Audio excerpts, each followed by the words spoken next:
నమస్కారం అండి. SB news 9550కి స్వాగతం సుస్వాగతం.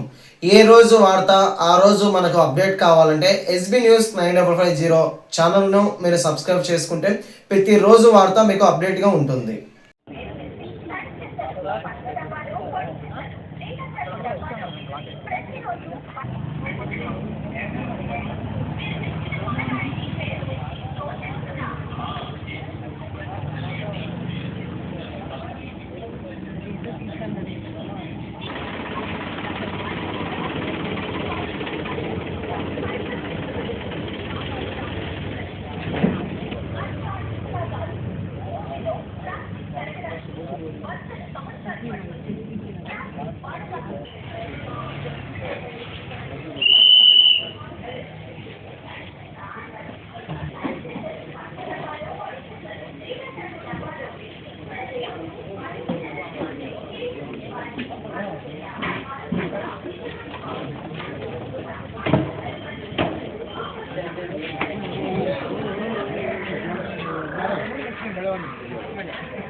అయితే బిల్డింగ్ వరకు నేను చూస్తాను అక్కడికి వెళ్ళాలి. బిల్డింగ్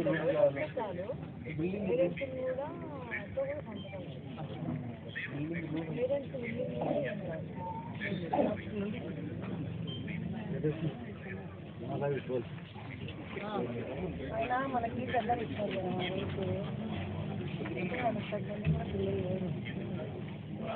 పెట్టేయాలి. మాకు స్కూల్ డిస్టర్బ్గా ఉంది పది చక్కగా అన్నది పెట్టాను. ఒకటే అర్థం చెప్తా ఉంటాను. ఒక్కడే అది పంపిద్దాము. చదువు కూడా మంచిగా వస్తుంది. కన్విన్స్ పెట్టి 6 సంవత్సరాలు వేసి అప్లికేషన్ స్టార్ట్ చేస్తాను. 10 మంది 3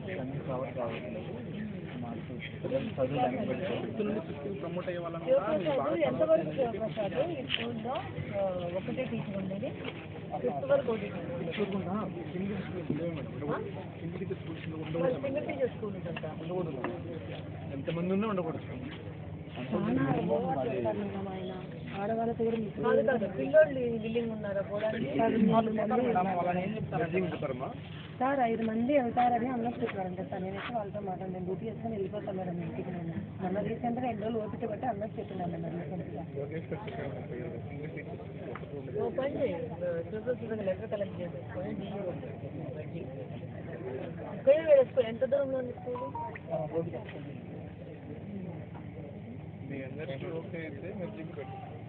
అప్పుడు building anganwadi already 1 class promote అయిన కూడా బాగా పర్లేదు కానీ 5th క్లాస్ ఇద్దరు వెళ్ళిపోవాల్సిన వాళ్ళకి మేడం అది చదువు రాలేదు అని చెప్పి మళ్ళీ ఇక్కడే పెట్టారు కదా 5th క్లాస్ పిల్లలకి కూడా.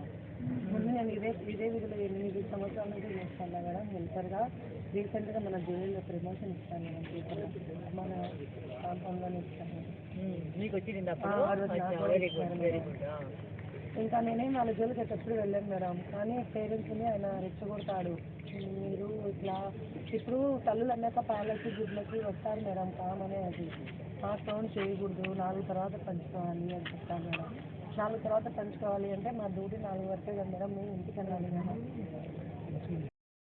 డిస్టర్బ్ చేస్తాను మేడం. ఇప్పుడు 10 మంది ఉన్నారు మేడం. వాళ్ళలో 3 పేరెంట్స్ మన దగ్గర ఎక్స్కి వచ్చే వాళ్ళే. వీళ్ళు 8 సంవత్సరాల నుంచి పనిచేస్తున్నామని ఎవరు నాన్న ఇంతవరకు రిమార్క్ రాలేదు. ఆయన వల్ల నేను మన తట్టుకోలేక అన్న దగ్గర పోయి వచ్చేసిన మేడం ఇట్లా చేస్తున్నారు అన్న అంటే అన్న వచ్చి మాట్లాడినారు. ఎక్కువ లేదు. డీజిల్ జరగట్లేదు మా డివిజన్లో. సచివాలయం వాళ్ళు అసలు డీజిల్ లేదమ్మా. డీజిల్ అస్సలు లేదమ్మా. ఇదిగో ఇదేనేది డివిజన్. నువ్వే ఆమె ఎంత బాధ్యురాలో మనం చేయించుకోవాల్సింది మందే బాధ్యత.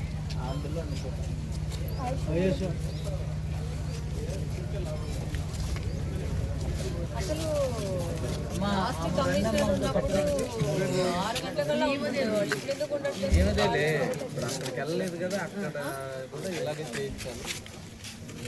ఆయుష గారు ఓ, ఇప్పుడు తను మాత్రము మీది బాగాలేదమ్మా. వీక్లీ వన్స్ డివిజన్ అంతా కవర్ అయిపోతుంది. లేదమ్మా, ఏం చేయట్లేదు వీక్లీ మంత్ ఉత్తమాటలు అవన్నీ. మీరు డీజిల్ స్టేషన్లు ఇవన్నీ సరిగ్గా అప్పటికప్పుడు ప్రాంప్ట్ చేసుకోకపోతే ఇబ్బంది అవుతుంది.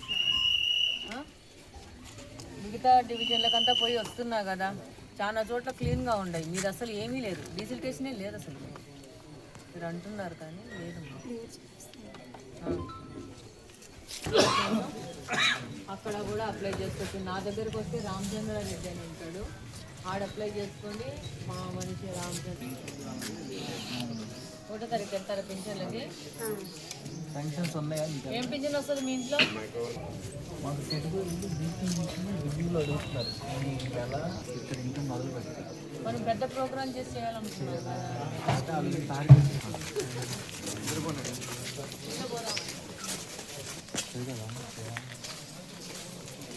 లైట్స్ ఆఫ్ చేయండి అబ్బా.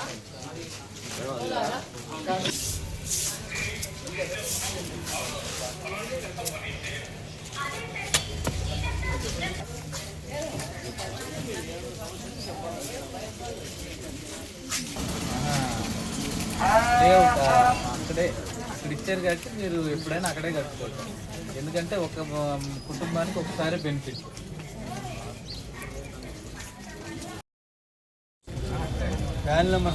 ఇది ఫ్యామిలీ సర్టిఫికేట్ మేడం. ఇందులో అప్లై చేసినారు మేడం. వీళ్ళ బ్రదర్ వేరే చనిపోయింటే వాళ్ళ పేర్లు యాడ్ చేయలేదు. వాళ్ళు వచ్చి ఎంఆర్ఓ ఆఫీస్కి వచ్చి ఎంక్వైరీ చేసి మళ్ళీ ఐదుకి వెళ్ళిపోయారు. అన్నీ రెడీ చేసుకున్నారు. వాళ్ళు ఎప్పుడు వస్తారా? రిపోర్ట్ ఇస్తారు ఎంఆర్ఓ మొత్తం ఈ కిందంతా అలాగే ఉంది. మరి దాన్ని ఎట్లా క్లీన్ చేస్తారు? దానికి క్లీన్ చేయలేము మేడం. అది దానికి బ్లాక్ చేయడం తప్ప ఏం లేదు మేడం. ఎవరి ఇల్లు అనుకో వాళ్ళు మూసేసుకోండి. ఇంకా వాళ్ళు ఆ పక్క వాళ్ళు మేయట్లేదు మేడం. మళ్ళీ ఇంకా మనం వాళ్ళకి ముందర పక్క ఉంది. వాళ్ళు డిస్పోజ్ వెనక్కి పెట్టుకొని ఉంటారు. క్యాన్సిల్ చేయాలంటే బ్యాక్ సైడ్ ఇప్పుడు ఫ్రంట్ వేస్తారు. బ్యాక్ ప్రయోజనం లేకుండా ఉంటుంది. అంటే అలా చెప్పలేము. మీరు వెనక కాలువ కొద్దు ముందు కాలువ పెట్టండి అనేది మనం అంత అవుట్ రైట్గా చెప్పలేం. కానీ ఒకసారి చూసి ఫీజిబిలిటీ అవకాశం ఉంటే చేస్తాం. ఆల్రెడీ ప్లాన్ లో అది డ్రైన్ ఉంది అనుకో వాళ్ళకి, అది నువ్వు ఎట్లా మూస్తావు? అధికారికంగా వాళ్ళకి డ్రైన్ ఉంది, ఆ డ్రైన్ నువ్వు ఎట్లా మూస్తావు? మార్చినా గిడ్చినా కూడా నీకు అధికారికంగా బ్లూ ప్రింట్ లో ఒక డ్రైన్ ఉందంటే ఆ డ్రైన్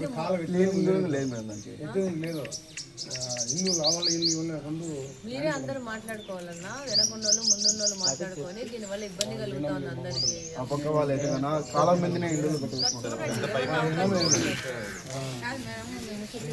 కంప్లైంట్ ఇచ్చినాం, వాళ్ళు చెప్పినా పట్టించుకోలే. కానీ మాకు చాలా ఇబ్బందిగా ఉంది, నీళ్ళు పడడం లేదు. ఏమైతుందంటే అమ్మా, నేను ఒక చిన్నది చెప్తాను. ఎదిరింటి వాళ్ళు నీ ముందు కాలం ఉండొద్దు అంటారు, మీరు ఒప్పుకుంటారా? నా కాలం వేయడానికి నువ్వెవరు అని అంటావు. కాలం వచ్చింది, మేము వేసుకున్నాం, వాళ్ళ కాలం వచ్చింది, వాళ్ళు చెప్పేది పూర్తి వింటావా తల్లి? నీకు కాలం ఉంది ముందు, పక్కింటి వాళ్ళు ఇలా కాలం ఉండనీకు లేదు అని అంటారు. నువ్వు ఎట్ట మూస్తావు? కాలం నీలేవు కదా, నీ నీళ్ళని ఇక్కడికే కదా పోయేది. అంతే కదా. సో ఆ వెనక పక్కన ఉన్న కాలువ కూడా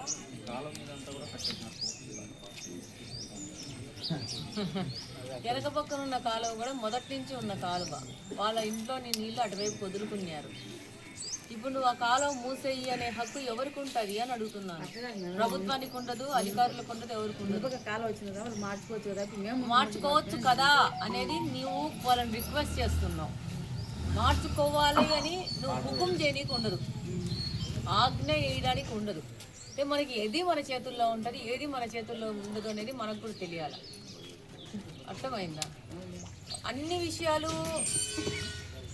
ఒక ఇండివిజువల్ పర్సన్ని మనం ప్రెస్ చేసేసి చేయలేచ్చలేం, అట్లా అన్నమాట. అందుకని ఒకసారి చూడమంటున్నారు, మాట్లాడండి వాళ్ళతో, వాళ్ళు ఏం చెప్తారు చూద్దాం. ఇంకోటి ఏంటంటే మీరు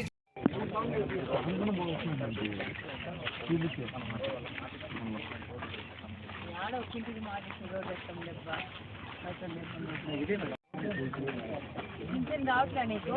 ఎంత నీ వయసు? ఆధార్ కార్డు ఎంత ఉంది? ఆధార్ కార్డు ఇప్పుడు ఎంత ఉంది? 61 ఉందా? ఎక్కడి నుంచి అని చూడలేదు, ఉంటే వస్తాయి.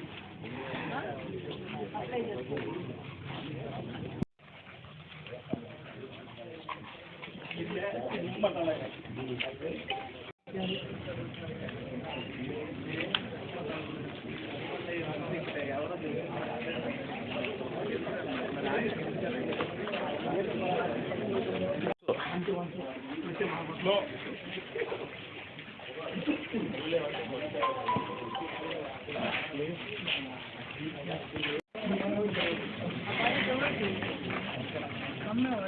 అదంతా పోయి మనం ఏం బుకింగ్ చేస్తాం.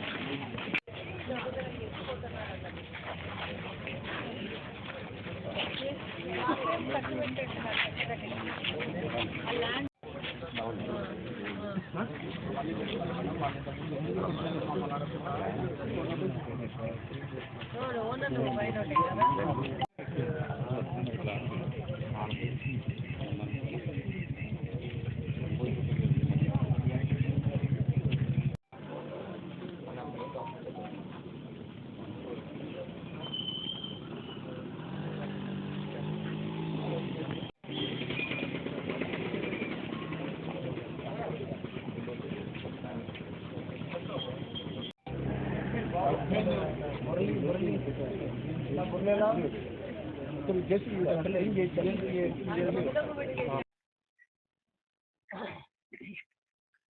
అందరికీ నమస్కారం. ఈరోజు 47వ డివిజన్లో మన కడప స్వచ్ఛ కడపలో భాగంగా కార్పొరేషన్ సంబంధించిన అధికారులతో, అలాగే సచివాలయం సంబంధించిన అధికారులతో, ఎలక్ట్రిసిటీ డిపార్ట్మెంట్ సంబంధించిన అధికారులతో ఈరోజు మన కడప స్వచ్ఛ కడపకు సంబంధంగా 47వ డివిజన్కి రావడం జరిగింది. ఇక్కడున్న శానిటేషన్ సంబంధమైన సమస్యలను నోట్ చేసుకోవడం జరిగింది. రాబో వారం 10 రోజుల్లో సిల్ట్ క్లియరెన్స్ కానీ, శానిటేషన్ సంబంధంగా ఉన్న సమస్యలు కానీ తీర్చడం జరుగుతుంది. అలాగనే కడప మొత్తము మన కడప స్వచ్ఛ కడప ప్రోగ్రాం ద్వారా కడప నియోజకవర్గ అభివృద్ధి కోసం పనిచేయడం జరుగుతుంది. ప్రతి ఒక్క డివిజన్కి వస్తాము, ప్రతి ఒక్క డివిజన్లో ఉన్న సమస్యలు తెలుసుకుంటాము, అక్కడున్న స్థానికుల యొక్క గ్రీవియన్స్ని వింటాము. ఎప్పటికప్పుడు అప్పటికప్పుడే ఆ సమస్యలను పరిష్కార దిశగా ముందుకెళ్తామని ఈ సందర్భంగా తెలియజేస్తున్నాను. ఎలాంటి సమస్యలు వస్తున్నాయి? జస్ట్ ఇప్పుడు 47 డివిజన్లో మనకు శానిటేషన్ సంబంధమైన సమస్యలు ఉన్నాయి. ఇంకొకటి ఏంటంటే ఇక్కడ స్థానికంగా ఉన్న ఎమ్మెల్సీ వాళ్ళ స్కూల్ సంబంధంగా రోడ్లను ఆక్యుపై చేసుకొని ఈ యొక్క కాలువలను కంప్లీట్గా క్లీన్ చేయని విధంగా ఆక్యుపై చేసుకోవడం జరిగింది. వాటిని క్లియర్ చేయాల్సిన అవసరం ఉంది. ఇంకొక విషయం ఏంటంటే ప్రజాప్రతినిధులుగా ఉంటూ ఒక అధికారం ఉండి, ఒక బాధ్యత ఉండి, ఒక పొజిషన్లో ఉన్నవాళ్ళు వాళ్ళే తప్పు చేస్తే సామాన్య ప్రజలకి ఏమి మనము చెప్తామనేది కూడా ఆలోచించి చేసుకోవాలా. కార్పొరేటర్లుగా ఉంటూ, ఎమ్మెల్సీలుగా ఉంటూ వాళ్ళే వచ్చేసి రోడ్డు ఆక్యుపై చేసుకొని కాలువలన్నీ మూసేసి పెట్టేస్తే రేపు సామాన్య ప్రజల పరిస్థితిని ఎవరు పట్టించుకుంటారు? ప్రజలు అంటా ఉంటారు, ఆయన మేమేం అడుగుతాము, అడగలేక మేము ఇబ్బంది పడుతున్నాము కొన్ని సంవత్సరాలుగా అంటున్నారు. డెఫినెట్గా వాళ్ళ సమస్యలను, సామాన్యుల యొక్క సమస్యలను, పేదవారి సమస్యలను మనము గమనించి ముందుకు పోవాల్సి ఉంటుంది. ఎమ్మెల్సీ గారి దగ్గర దండిగా డబ్బులు ఉన్నాయి, ప్రత్యామ్నాయ ఏర్పాట్లు కూడా చేసుకునే శక్తి ఆయనకు ఉంది. డెఫినెట్గా పేద ప్రజలకు అండగా ఉంటూ వాళ్ళకి ఇబ్బంది కలిగిన విధంగా మనం కూడా ఉంటే బాగుంటుందని కోరుతున్నాను.